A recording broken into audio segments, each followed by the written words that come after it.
Oh, hello. It's cold, it's the middle of November.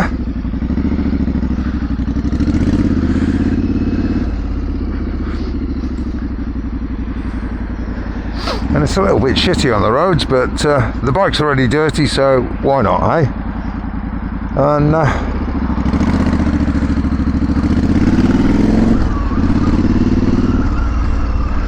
this is by way of a little bit of a road test, although I didn't really need to do it.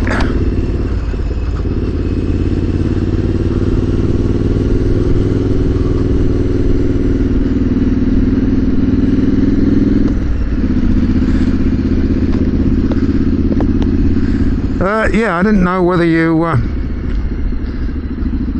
if you go back and compare previous films, maybe you could tell that the sound is slightly different.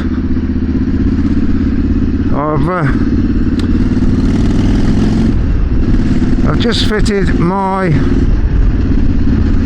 adjusted and altered twin pipe system that I was making, and although it's not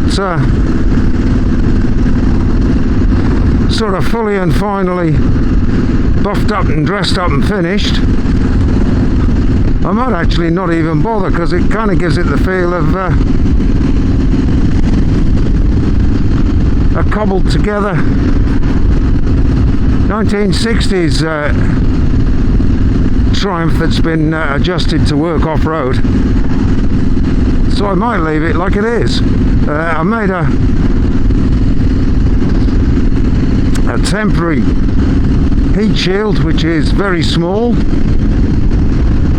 and currently held on with clips rather than being welded on, because I couldn't decide what look to go for.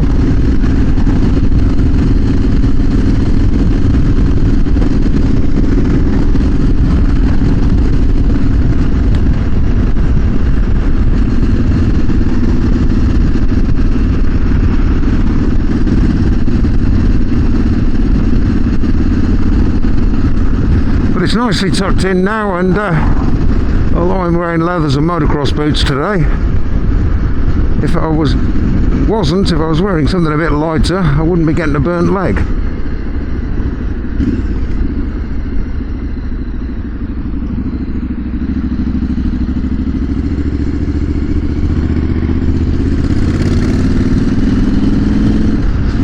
Now, I have run with this exhaust before.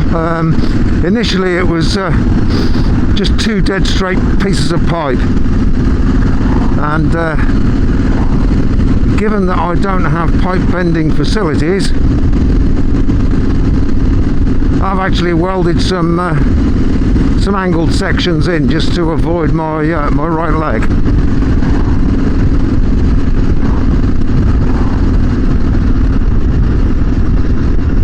And today's road test is really more of an excuse just to get out on the bike. Any excuse.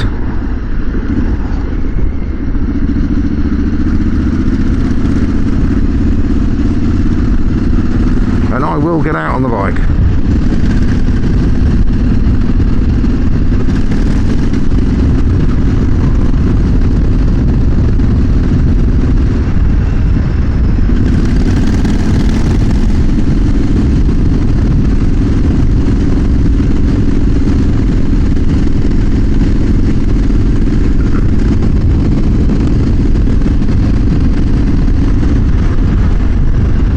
So, given that it's as bloody cold as it is, I might just grab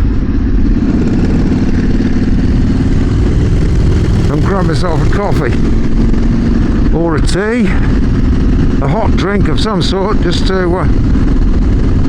warm myself up. Not that I'm actually that cold.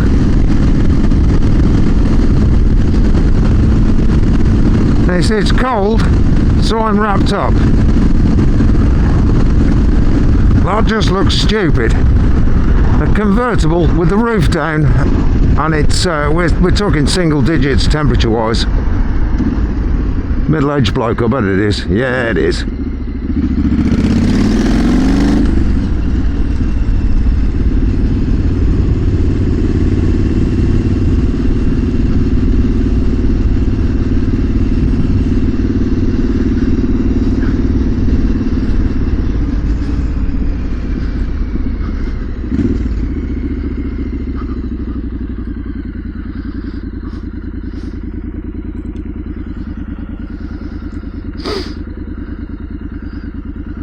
Not sure why they went to red. That's a bus lane coming from my right.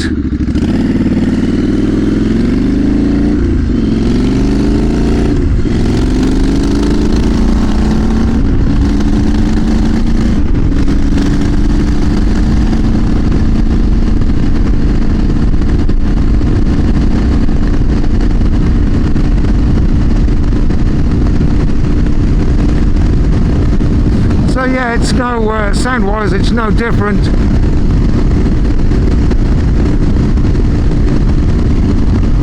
to how it was when they were dead straight pieces of pipe. It makes it different. It's not louder than the Vance and Hines with my homemade end piece, but it makes a different tone because each cylinder has now got its own exhaust.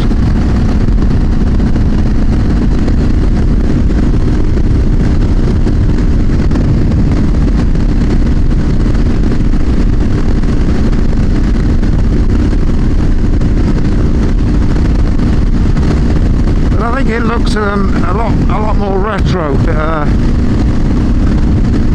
and it's actually, well, despite the fact that it's two pieces of pipe, it is actually around about the same weight as the Vance and Hines 2-into-1 system. I mean, I've still got the Vance and Hines headers,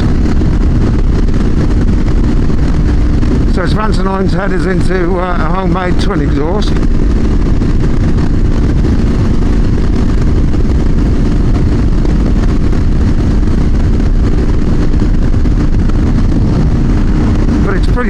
Pretty lightweight,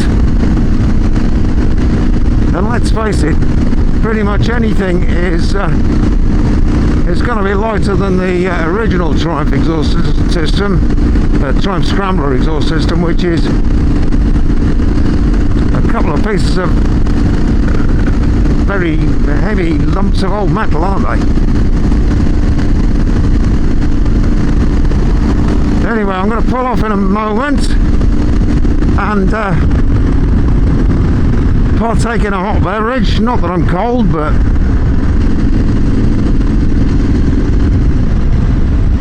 and then when I stop the bike and get off it, you'll see that it's not a huge amount different to how it was when I first made it.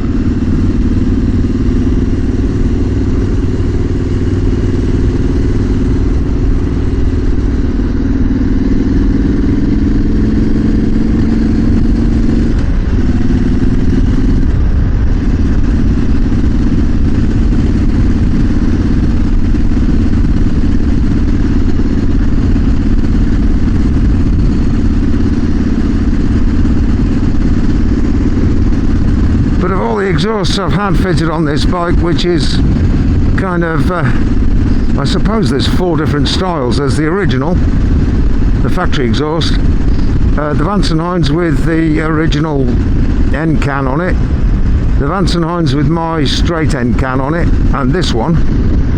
So of those 4, this one is my favourite looking exhaust.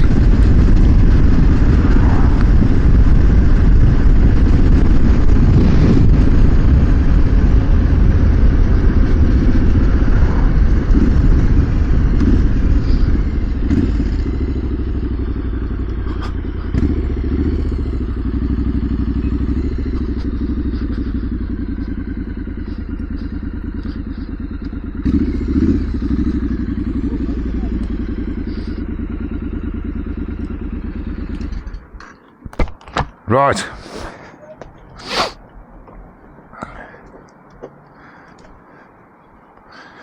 and there it is, one stainless steel twin pipe, Vance and Hines at the front, temporary heat shield, and very nicely tucked in, very tight to the bike, and my leg doesn't get burnt.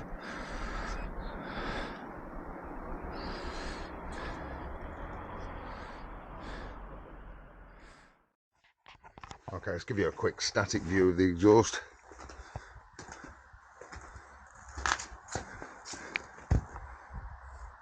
Looks a bit more old school, more to the point. It tucks in where your leg goes, really simple heat shield on it, and if you look at it from the top, you can see that just where your leg goes, it's nicely tucked in.